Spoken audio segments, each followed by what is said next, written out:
This video is about starting a conversation uh, about the Gigafactory from Tesla.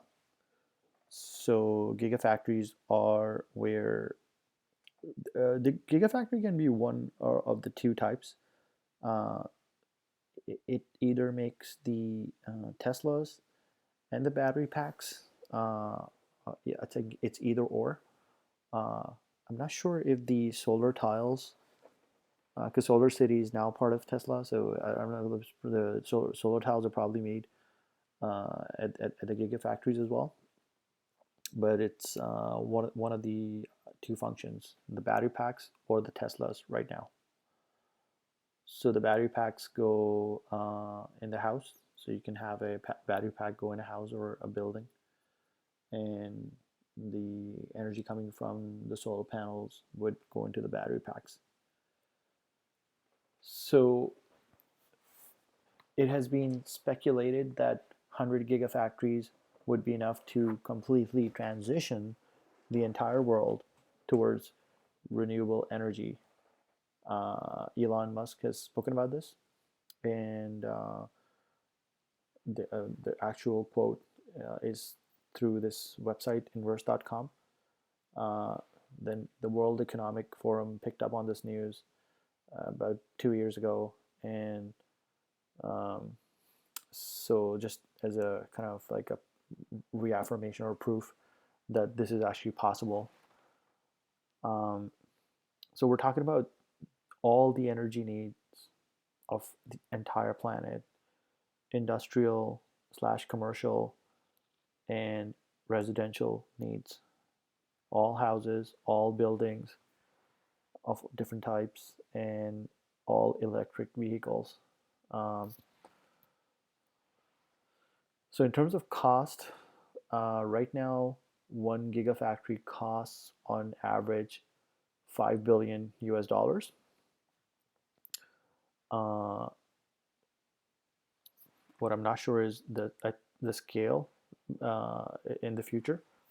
So I don't know how much the gigafactory in Shanghai cost, but the one that was built in Nevada cost $5 billion. So you just do some simple math in order to be able to ask, like, determine how much 100 gigafactories would cost. That's just simple math. So it comes to about $500 billion. So where do you get these $500 billion from? That's a good question. The world's largest sovereign wealth funds, just the largest ones, the total assets are worth 5.42 trillion. When I ran these numbers 3 years ago, this was 8 trillion plus. So I don't know what happened here, but I'm thinking there was a lot of exposure to oil, so the funds ended up losing money, which is more than $2 trillion, if I do my math right. $2.5 trillion. Six. So yeah. So the links right here. You can go to Wikipedia and add these numbers up yourself. That's trillion with a T. So there's 1,000 billion and a trillion. The other link is from the Sovereign Wealth Fund Institute. Their numbers suggest that the largest funds across the world, the total holdings amount to $127 trillion.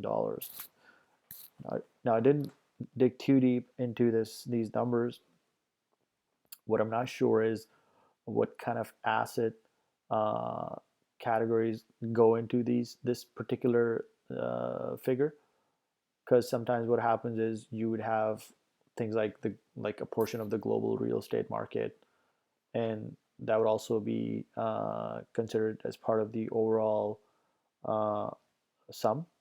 So I didn't do in-depth research here, but according to SWFI, there is 127 trillion dollars in total holdings for the top 100 largest funds. Uh, Going back to this figure, not the 127 trillion, but the largest sovereign wealth funds have a lot of exposure to oil. So you can go to the Wikipedia page for the sovereign wealth funds and look at the column on the right hand side, and you would see that a majority of these funds have, again, exposure to the oil industry. Uh, if you are following the price of oil, at least since the, well, for the past, what, 15 years or so, then that's what the price looks like. You can go back a little bit further too. There were some oil shocks in the 70s, I believe, and then the uh, the market kind of stabilized, at least in terms of oil. Then there were obviously shocks with the whole first Gulf War and the second Gulf War. Uh, but in terms of the price structure post 2008 market adjustment or crash, this is what the data looks like. It's Oil has been declining quite steadily. Looks like it's declined a fair bit from 2014. Started climbing a bit more, or started climbing back a little bit past 2017. But now with the whole COVID situation, oil is quite low. In fact, in places like, well, in Canada where I live, uh, this is called oil sands, and oil sands right now are trading for some of the oil sands oil is trading at around $4 or $5. So it costs more money to ship that oil than it is to extract it. Uh, and overall too right now, because we, as a species, we're pumping out oil when there isn't a lot of demand for it. Everyone's trying to figure out, at least from a supply chain perspective, people are trying to figure out where to store it, so it's going anywhere and everywhere, which I don't think is a good thing. But anyways, so the future of oil, like if oil keeps at this rate, or slides down, then a lot of the wealth gets wiped out, because it's locked up in specific asset classes. So if it's gonna get burned anyways, um, or just like the money's gonna be gone. So why can't this money be moved to make 100 gigafactories? Is my question, and it's a very simple question. Okay, so what's next? Uh, I think as a species, we should ask this question with regards to, sooner or later we'd have to transition to other forms of energy, and we think, like, I think we should do this sooner than later, because it takes time to work on mega projects like this, and there may be some problems that we haven't foreseen, that we'd have to solve. Maybe we'd have to push some sciences, which always takes time. You don't do it overnight or in 5 years. So I think we should start this conversation with respect to how the energy needs of the entire world are going to be powered in a sustainable fashion now and in the future. And uh, regardless of whether you believe that climate change is real or not, we just need some sustainable means of ensuring that our energy needs are going to be met 5, 10, 15, 20, 50, 100, 500 years down the road. And I don't think the sun is going dim, or I hope not, or a supernova at that anytime soon. Well, if the sun went supernova, then we'd have bigger problems. But probably should script this video. But anyway, so what I'm saying is the resource is there. It's been there for billions of years. It's probably going to be there for a long time in the future. And I think it makes sense to leverage or make use of solar energy to power all of our energy needs. And I think there's a couple of conversations with regards to uh, like the future energy needs, but also like human cooperation and like human maybe global governance. And I think we should start this conversation now versus later, so that we can have vertical farms go up, and you have good quality nutrition uh, being made available for all the people, so that they don't get sick. So you got they're more healthy, takes the strain away from the healthcare system, and there's a lot of benefits when you have a energy abundance. Uh, the unintended consequences, the way I see them, could be that humans may begin to further encroach uh, on the ecology. So I think we need safeguards against that.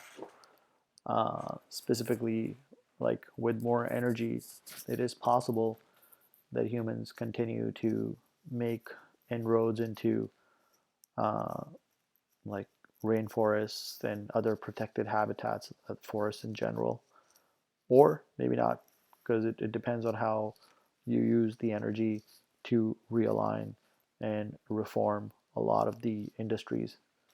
And if we can, in effect, bring these reforms and help provide food, water, shelter, security, uh, and other basic needs for all humans, then we can simultaneously work on protecting the habitat or the ecology. But to come back to the subject, there's also a question with regards to who's going to build this. So I made a video about the Gigafactory in China being, or Shanghai being made in record time.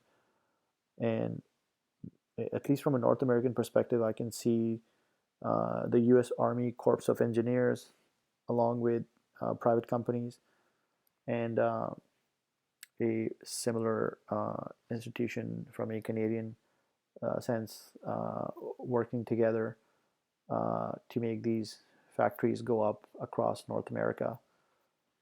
The same with other parts of the world. So this is going to help create a lot of jobs, because they're not just going to be jobs with respect to enabling the factories itself. You're going to need a lot of workers, technicians, and engineers. These are all good quality paying jobs to provision install the panels, and however they're going to be installed, and engineers who are going to monitor and manage the grid.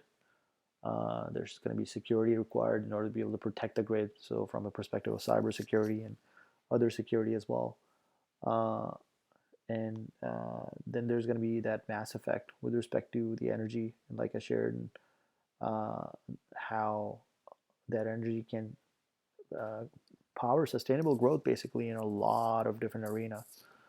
So all these things are possible. I think we should think about this question in earnest. I think this is a good time, because solar is on parity with fossil fuels in a lot of markets: China, Russia, Spain, uh, a lot of other countries where you get a lot of sun. So all across the Middle East. So the solar is again on parity with oil at the very least, and maybe gas as well. So this is a good time. Actually, with the price of oil uh, being lower, solar may actually be way cheaper than fossil fuel in a lot of countries right now, maybe by a significant margin. So, anyways, I think this is a good time to think about uh, the Gigafactory, and to start building them. And we should build at least 50 of these to power half the world on solar, uh, because we are seeing problems happen in the world with respect to the Great Barrier Reef, and well, parts per million for carbon in the atmosphere. I don't know what's going on with the polar ice caps, but these problems are real. It would not be intelligent to ignore these symptoms, and but that thing considered, I think this is the right step, and humans should work together from all different parts of the world to make this happen. Uh, and yeah, I think Elon Musk working with uh, manufacturers in China and other parts of the world, like Mexico and elsewhere, can make this vision happen. And we should pool up these resources and from a capital perspective, and just get the ball rolling on this, because it's simple math. Like this money is getting lost. Uh, this money, if it just sits there, it's just it's just gonna get wiped out. So you might as well put this to enable the future. Anyways, that's my thought relating the Gigafactory.